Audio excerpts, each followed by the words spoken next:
اس کو جس انداز میں دیکھا جا رہا تھا یہ اس سے زیادہ بڑی چیز ہے۔ اس کے بعد امریکہ نے کیا کہا ہے؟ امریکہ بہادر کہتا ہے، امریکہ بہادر کیا کہتا ہے؟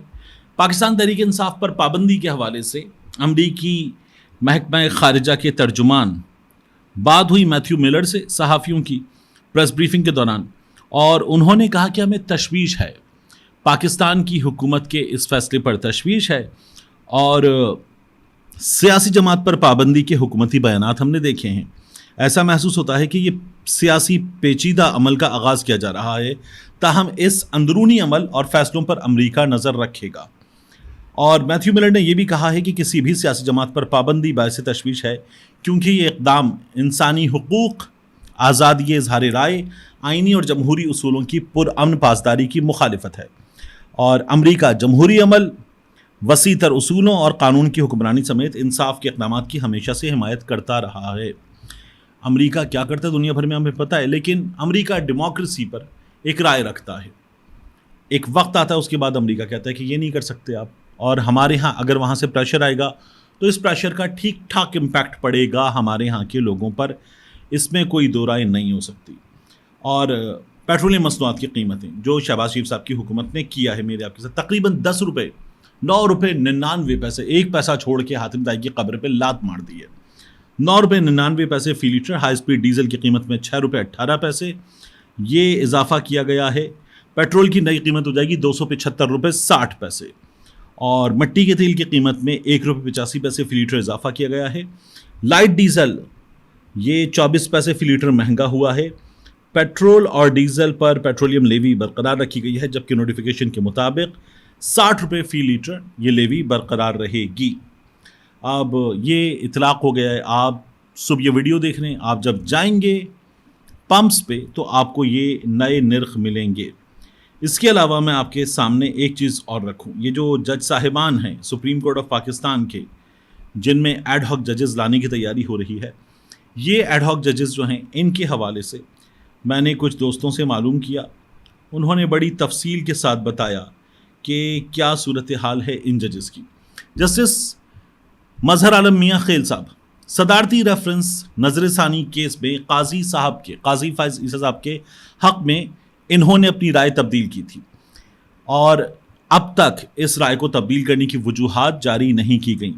مرکزی ریفرنس تھا، انہوں نے معاملہ FBI کو مزید تحقیقات کے لیے بھیجنے کی حمایت کی تھی۔ پھر مظہر عالم میاں خیل صاحب کو حکومت نے بنایا تھا چیئرمین مسابقتی کمیشن۔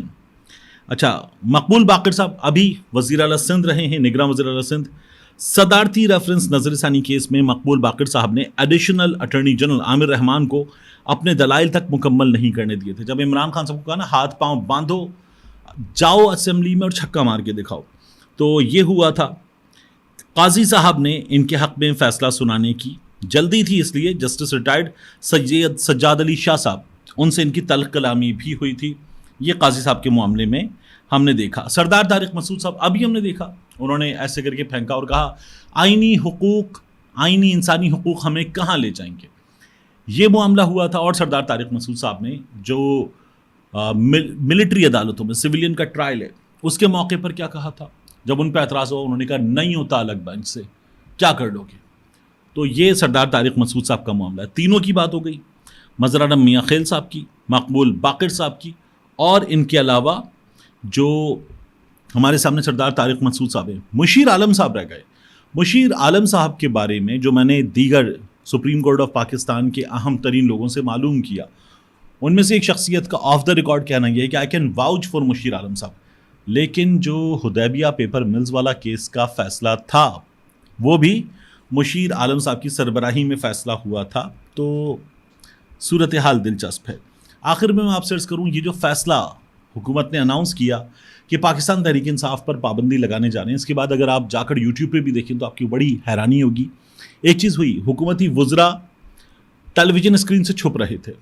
8 بجے کا شو، کاشف عباسی کیا، محسن شاہ نواز رانجھا اور غالباً شیخ وقاص اکرم 8 بجے کے شو میں۔ دنیا نیوز پر 8 بجے کا شو کامران شاہد کا، وہاں بھی کوئی معروف حکومتی شخصیت موجود نہیں تھی۔ جو سما پر شو ہے ندیم ملک صاحب کا، وہاں عابد شیر علی صاحب موجود تھے، اور اسی طرح سے ہم بات کر لیں اگر ایک آدھ اور بڑے چینل کی تو ہمیں صاف طور پر نظر آیا، جیسے جیو پر صرف بیرسٹر گوہر تھے، کہ پاکستان تحریک انصاف کے لوگ تو تھے میڈیا پر مسلم لیگ نون کے مرکزی وزراء نہیں تھے، کیونکہ اس فیصلے کے بعد سب کو ٹھیک ٹھاک پریشر کا سامنا ہے اور یہ عوامی پریشر ہے۔ ملتے ہیں انشاءاللہ آپ سے اگلی ویڈیو میں۔